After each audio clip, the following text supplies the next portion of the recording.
Hello, and welcome to a conversation with Dr. Ronald J. Daniels.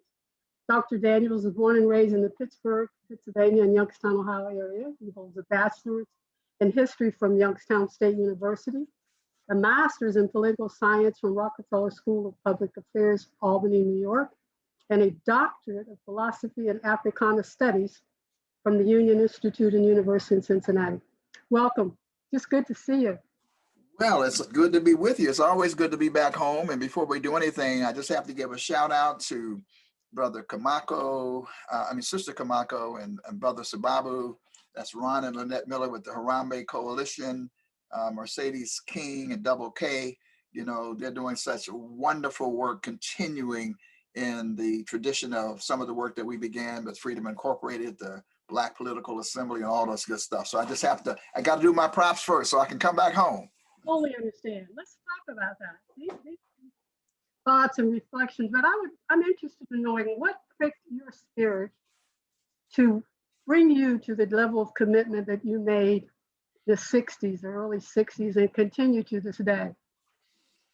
Well, that's a good question, and it's one of the things too. I want to give a plug for my book, Still on This Journey, the Vision and Mission of Dr. Ron Daniels, because I talk about that in the book. And it really goes back to Pittsburgh, actually, the Hill District, more than anything else, initially, because unfortunately, my mother and father were divorced when I was just 9 years old. And we went off to live in what I call August Wilson's Pittsburgh in the Hill District. At that time, you know, they had an upper section that wasn't so bad, but that section that we lived in was one of the worst ghettos in America at that time. Lived in the same area, right off the Right. But there, you know, my mother was struggling, as women very often do, to try to raise a family and whatever. It was very, very difficult. And one evening, I remember just peering up into the sky and just saying, look, human beings should not have to live as we were living, because it was really, really, really rough. And so there was a kind of epiphany, a kind of sense that I should be working. I should use my young life, you know, to talk about changing things. And so that's kind of how it began. And then there was a community centers playing an incredibly important role. A gentleman named Archie who cared, you know, and who gave back and who gave us challenges and created this organization called a Cadet Corps and whatnot. So those were sort of the Pittsburgh inspiration. Much more than that, actually. But then back to Youngstown, because this is a tale of two cities. And in Youngstown, really, I brought the Pittsburgh experience back with me and created something called the Cadet Corps. And there were people who were always there to give encouragement. And the reason I really went to great lengths in my book to talk about this, because I did the extraordinary thing. I must name 200 or 300 people in this autobiographical section of my book, because I couldn't stop. Because in our neighborhood, in the North Side, there was Lexington Settlement. And in Lexington Settlement, there was a guy named Jim Oliver. Jim Oliver had previously been a football player and whatnot. And he just took an interest. And we had a football team. McCullough Williams had a funeral home, had a football team. Dickie Atkinson and some of the people who had gone to be a part of something else we did, we were a part of it. But Jim Oliver was someone who always was just encouraging us. You know, you can do better. You think things are going to be fine. You're going to, you know, that kind of, because, you know, I mean, it's like today, young Black men, you know, you're having difficulties. You're having troubles. I'm in a single parent household, and, you know, my father was great man, great storyteller, but he was a lot older. Sometimes maybe didn't quite understand. And actually, flipping back to Pittsburgh, it was my mother who was really that kind of influence, because she always kind of embraced this kind of energy that I had. As long as I would just keep myself clean, don't get in any trouble, you're on your own, and really taught me so many things. So Jim Oliver is an influence. And then in that same Lexington Settlement, there was a cousin in our family. His name was Bill Huff.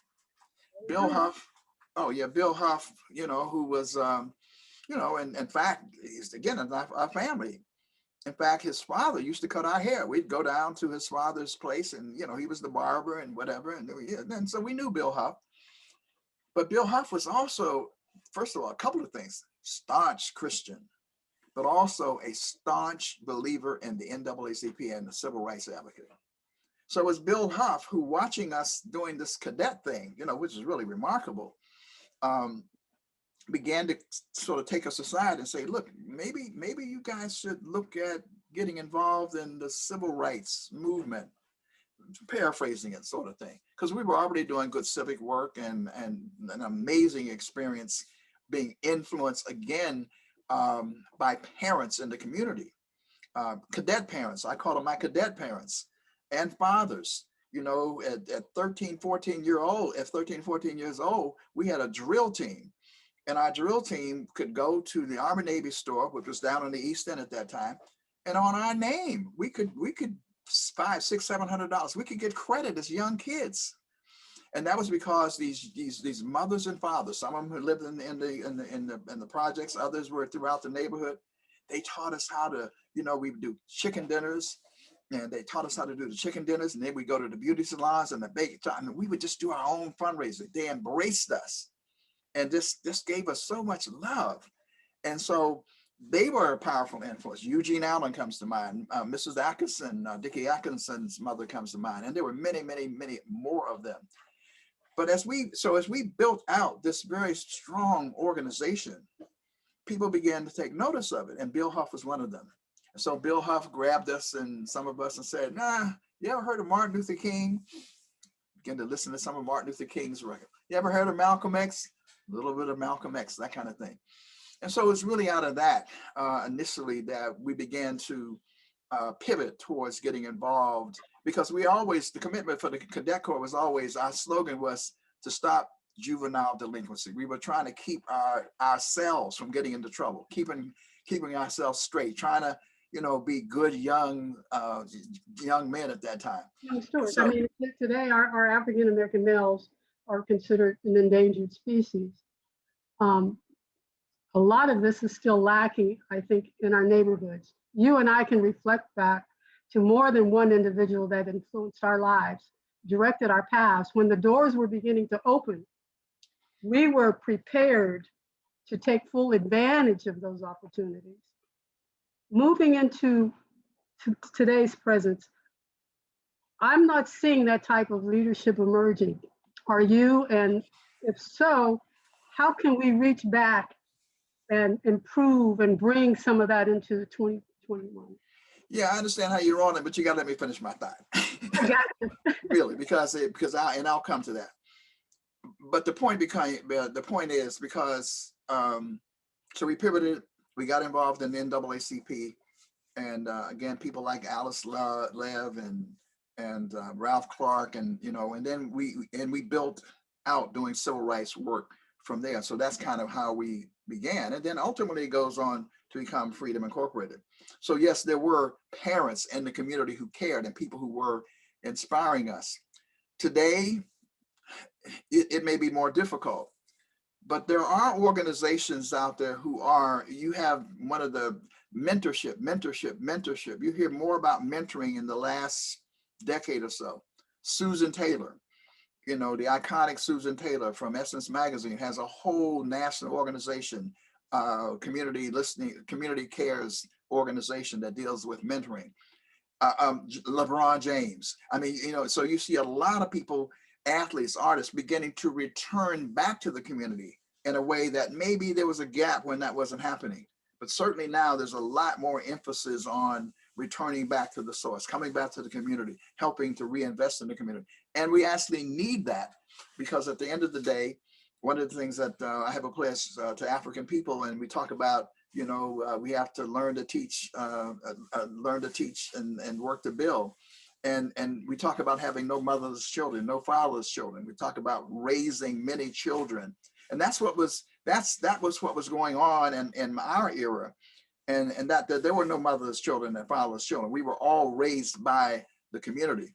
And the question now is, how do you create systems that do that? Because frankly, things have broken down. They've broken down because there's not the same respect for elders.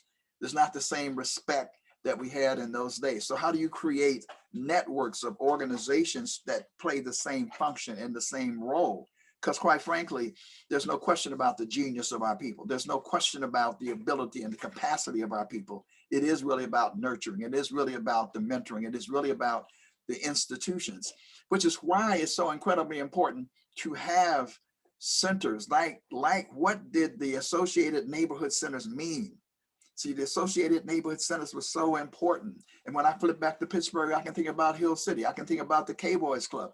These centers were incredibly important to help nurture, particularly what they call at-risk, whatever they want to call people who are having difficulties. Having spaces like that are incredibly important.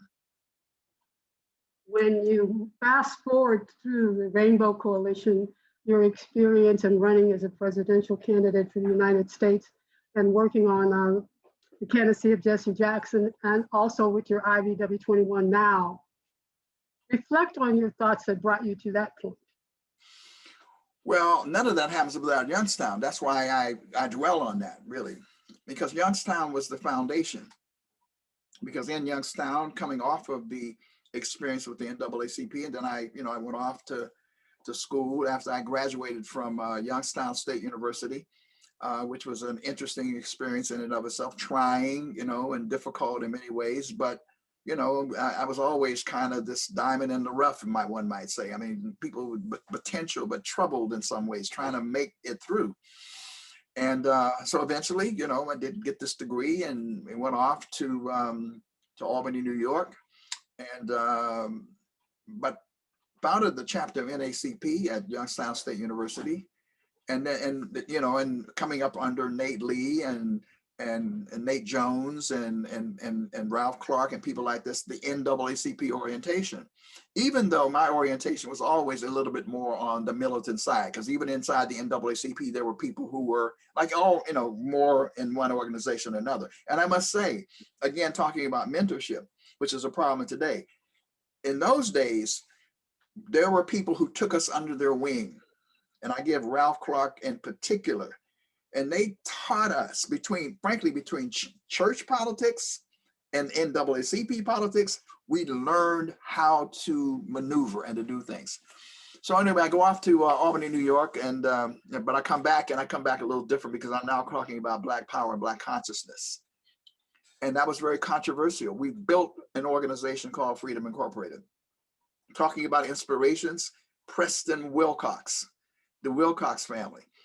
A lot of people, and of course, people knew him because he had made a contribution. People like Monk Tillman and all, with the Northside Old Timers organization. Mm-hmm. When I grew up, the Wilcox family was the next street over. I never knew Preston Wilcox, but as I emerged and grew, he saw me and embraced me as a Youngstowner from the same neighborhood. And when I showed him my blueprint for what I wanted to do in returning to Youngstown, he blessed it and said, this is going to be a good idea. So we came back and we founded Freedom Incorporated, one of the most powerful and influential community-based organizations with a Pan-Africanist orientation anywhere in the United States of America.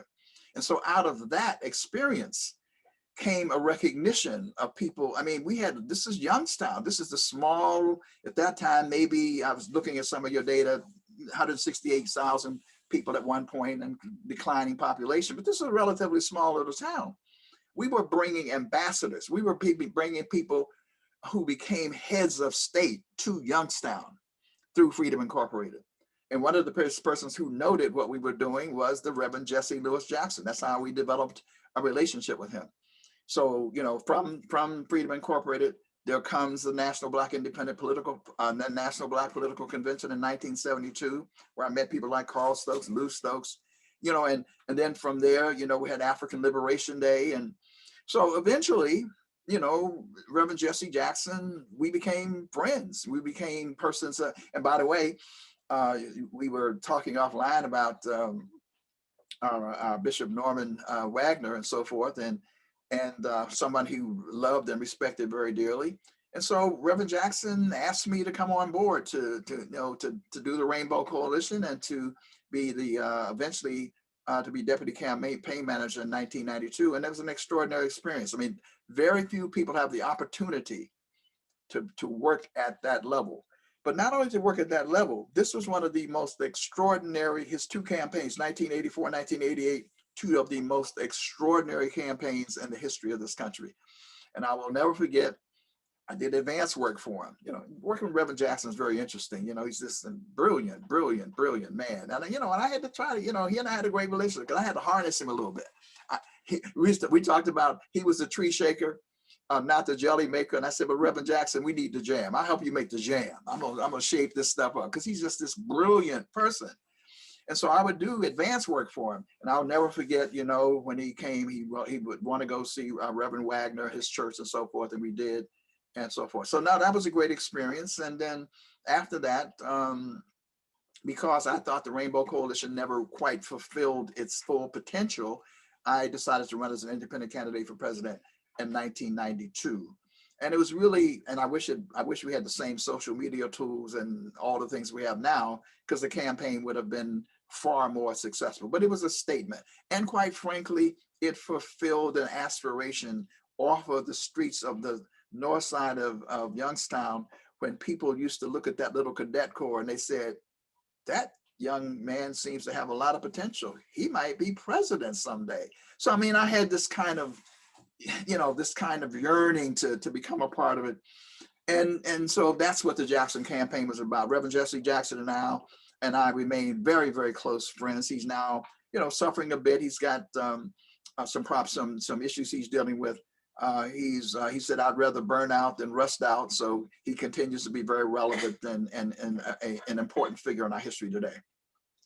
Looking now at our numbers in the city, our educational system, the challenges with our criminal justice system, housing, all across the spectrum of the economics. What's your thoughts today as we're moving forward to 2021 and beyond? Well, let me just say, one of the things that becomes important that happened in Youngstown that I carried forward, because one of the things I pride myself on, and we prided ourselves on in Freedom Incorporated, despite the fact that we were seen as this militant organization, we really had relationships with everybody. We really did. I mean, I remember Congressman Charles Rangel coming because I became president of the Ohio Black Political Assembly before ultimately I became president of the National Black Political Assembly. In Akron, Ohio, he came and he saw me. I still had it wasn't a dashiki, it was a Nairi thing on and so forth. He looked at me and he looked at this audience. He said, how is this? How could you? And he said, I need to bring you to New York to train my nationalists. The point is, we always were able to relate to a broad spectrum of people. And one of the most important structures that was in Youngstown was something called the Youngstown Leadership Conference. McCullough Williams, Stanley Payne, there were a number of people who used to meet at the YMCA downtown every Friday, and they would strategize. Well, they brought me to the table eventually. I pushed back a little bit, wanted to bring some more grassroots people. And it was all men. I said, I can't have it. We have to have women at the table. But the point is, though, we need to bring our organizations together in order to plot strategy. And I understand that with the Reverend Kenneth Simon and some of the people that there is a group doing that. So that's important because you have to be able to unite the community in order to move goals forward. But right now we have an excellent opportunity. We have a new administration, and that administration was propelled to power in key battleground states by the Black vote. And one of the things that we need to continue to talk about is how we organize the Black vote to continue to do even better work. But we can't just do that by asking people, to vote. We have to be engaged with them. We have to be organized to work with them on a continual basis. And hopefully that kind of thing will happen in Youngstown, because now there are programs that are going to be coming down the pipe. This time, for the first time in many years, there is actually a Black agenda. Biden has something called the Lift Every Voice Black agenda. In this $1.9 billion package that's about to be unleashed, there's about, I think something like about 500 million for small businesses, looking at small enterprises. So we now have a seat at the table in a way that we haven't had even under President Obama, quite frankly, because we have been pushing to say, you just can't have race neutral policies. If our communities are hurting, you have to have policies that have remedies that are directed to us. And let me just say something else. We are on the verge of getting reparations. We're on the verge of doing something that no one thought was possible. Even many of us did not think possible. And I'm in the thick of that struggle because HR 40 is the bill to set up a commission to study and develop reparations proposals for African Americans. And that bill is about to pass the Congress of the United States, the House. Trouble is the Senate. We don't know whether the Senate, given this close margins, but we're pushing Biden to create the commission by executive order. So it's not just the study, it is to examine the long history of enslavement, post-emancipation, and racially exclusionary policies like redlining that affected communities like Youngstown, and to say what must be done. How do we, what programs should we put on the table in order to get that done? So we are now in an optimistic period.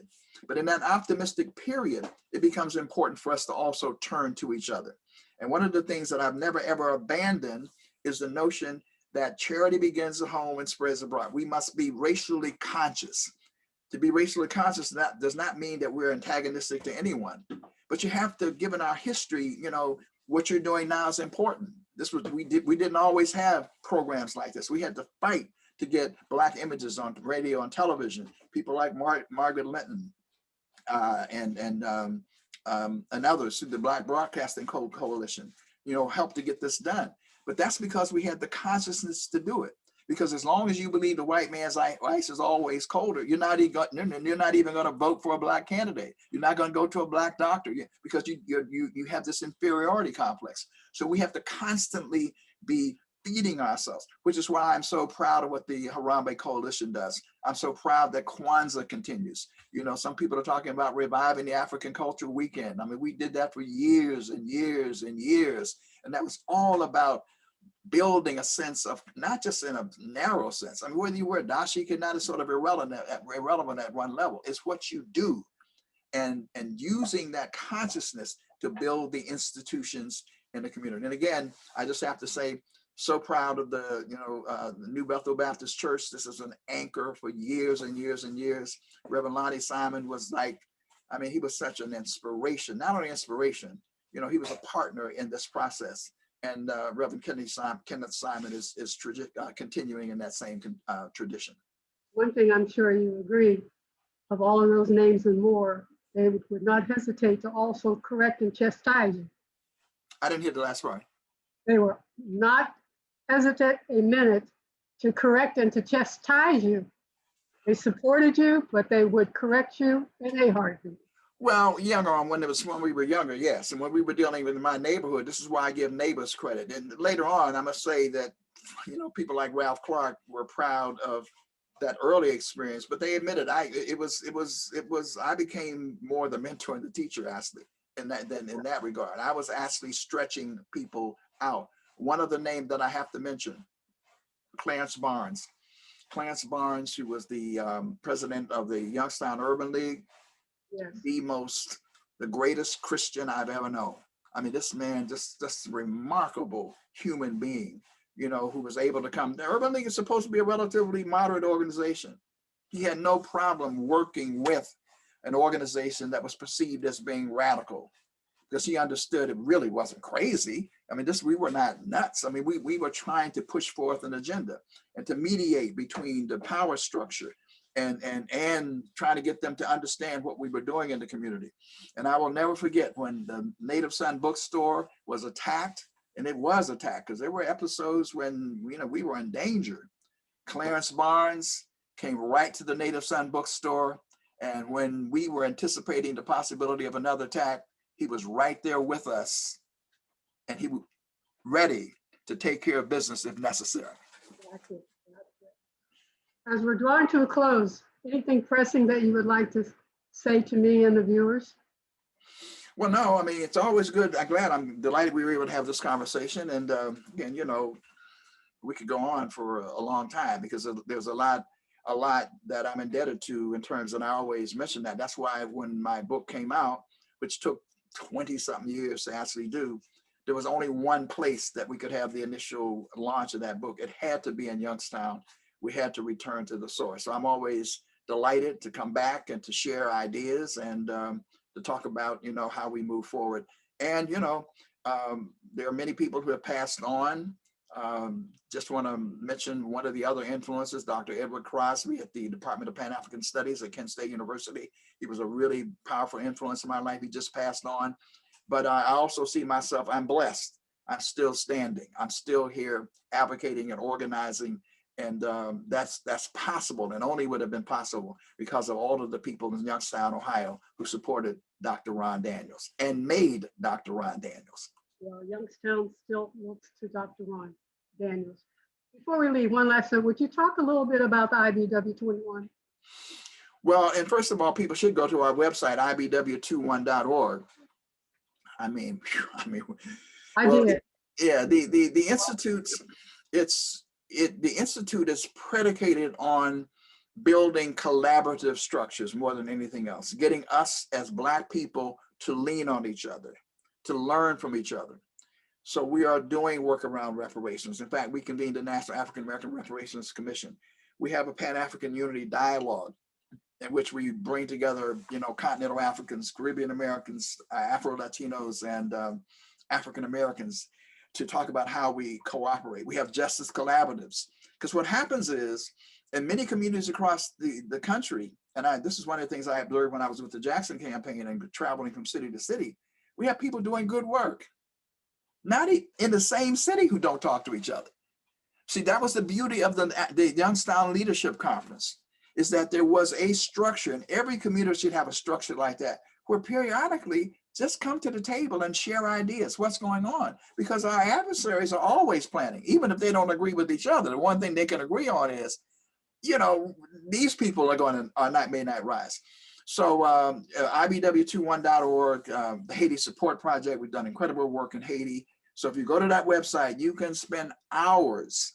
And I have a radio show. You can listen to the archives of my radio show on WBAI 99.5 FM on the Pacifica Network here in New York, but it streams live on WBAI.org. But you can also go to the website and you can listen to episodes of Vantage Point, still get my column out and those kind of things. So yes, wonderful, wonderful work that you'll see in terms of what we're doing with IBW on our website.